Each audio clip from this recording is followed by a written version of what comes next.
नमस्कार. काल अतिवृष्टीचा दुसरा मदतीचा शासन निर्णय निर्गमित झालेला आहे. आपल्याला कळालं असेल की ₹292 कोटी एवढ्या रकमेचा शासन निर्णय काल निर्गमित झालाय.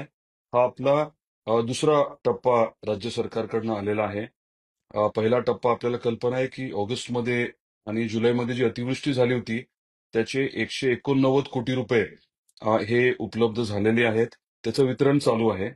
हा दुसरा टप्पा जो आहे त्याच्याबद्दलची माहिती जिल्हा प्रशासनाकडनं साधारण 13 ऑक्टोबरला उपलब्ध करून देण्यात आली होती. आपल्या डिव्हिजनल कमिशनर यांच्या आयुक्तांकडे आणि आयुक्तांकडनं ती मंत्रालयामध्ये लगेच मागून घेतली आणि आपल्याला माहिती आहे की काल आता तो जी-आर निघालाय. हा जी-आर जो आहे तो साधारण 292 कोटीचा आहे. 0 ते 2 हेक्टर पर्यंतचा. आता isakal.com आहे देशातील नंबर 1 ची मराठी न्यूज वेबसाईट. प्रत्येक अपडेटसाठी isakal.com ला नक्की भेट द्या. आणि 2 ते 3 हेक्टरचा आहे तो पुढच्या टप्प्यात येणार आहे. आता प्रत्येकाचं 100% 2 हेक्टर पर्यंतचं ₹18,500 प्रमाणे पैसे देण्याचं ठरलंय या टप्प्यामध्ये. आणि पुढच्या टप्प्यामध्ये 2 ते 3 हेक्टर ज्यांचं क्षेत्र आहे त्यांचं परत 18,500 प्रमाणे जिरायतीचं आणि मग त्याच पद्धतीने बागायती आणि फळबागेचं.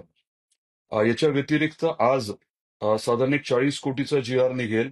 साधारण 9,000 हेक्टर जमीन जी खरडून गेली आहे त्याचं 40 कोटी हे पैसे खात्यावरती जमा होतील आणि या 9,000 हेक्टर जमिनीच्या अनुषंगाने साधारण ₹270 कोटी हे आपल्याला रोजगार हमी योजनेच्या माध्यमातून उपलब्ध होतील.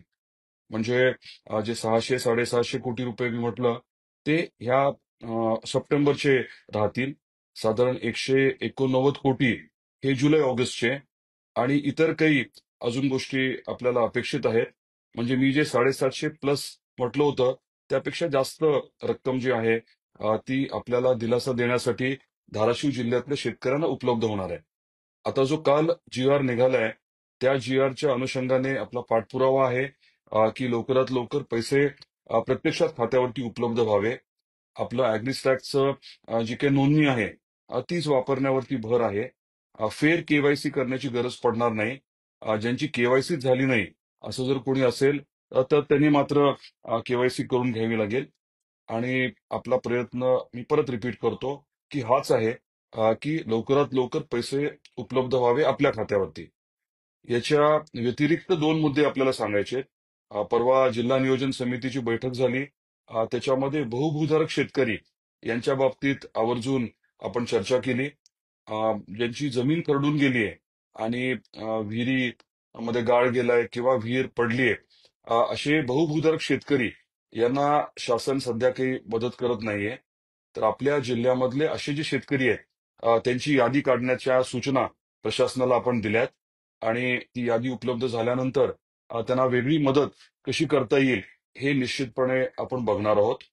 आणि क्राऊड फंडिंग म्हणजे आपल्या आई तुळजाभवानी मंदिर ट्रस्टच्या माध्यमातून आपण क्राऊड फंडिंगची संकल्पना मांडतोय.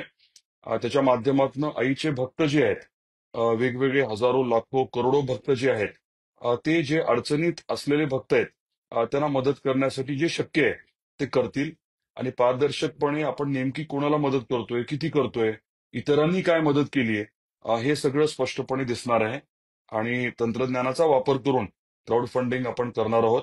माझी या माध्यमातून आपल्या सर्वांना विनंती आहे की सरकारच्या वतीने आणि आम्ही सर्वजण मिळून आपल्याला जास्तीत जास्त या अडचणीच्या काळात सहकार्य कसं मिळेल यासाठी प्रयत्न करतोय. ज्यांचं खूप मोठं नुकसान झालंय त्यांची वेगळी यादी आपल्या जिल्ह्यातली आपण करण्याच्या सूचना जिल्हाधिकाऱ्यांना दिल्यात. प्रत्येक तहसीलदार याची यादी जी आहे ते करणार आहेत आणि त्यांना आवर्जून असे कुटुंब ज्यांचं अति नुकसान झालंय अतिवृष्टीमध्ये त्यांना वेगळी मदत करण्याचं आपण ठरवलंय आणि ते निश्चितपणे केलं जाईल हे देखील मला आपल्याला या निमित्ताने सांगायचंय. वेगवेगळे अजून काही दिलासा देणारे उपक्रम राबवण्याचं आपण ठरवलंय. सामुदायिक विवाह सोहळा देखील आपण प्रत्येक तालुक्यामध्ये घ्यायचं ठरवलंय. त्यामुळे आज आपल्याला मला इतकंच आवर्जून सांगायचंय की आम्ही सर्वजण आपल्या बरोबर आहोत आणि या अडचणीच्या काळात आपण एकमेकाला साथ देणं गरजेचं आहे. दिवाळी साजरी करत असताना आपण सर्वांनी मिळून एकमेकाला मदत करत दिवाळी साजरं करणं देखील अपेक्षित आहे. या सर्व बाबी आपण लक्षात घ्याव्या, इतरांपर्यंत पोहोचवाव्या ही देखील आपल्याला विनंती करतो. आणि दीपावलीच्या निमित्ताने आपल्या सर्वांना मनापासून खूप शुभेच्छा देतो.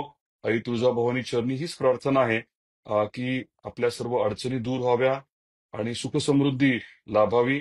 एवढीच आईच्या चरणी प्रार्थना करतो. आपल्या सर्वांना पुनश्च खूप शुभेच्छा. धन्यवाद. देश विदेशातील प्रत्येक घडामोडींचे लाईव्ह अपडेट मिळवण्यासाठी आता साम टीव्हीच्या सर्व सोशल मीडिया प्लॅटफॉर्मला लाईक, फॉलो आणि सबस्क्राईब करा. तसंच सर्व नोटिफिकेशनसाठी बेल आयकॉन प्रेस करायला विसरू नका.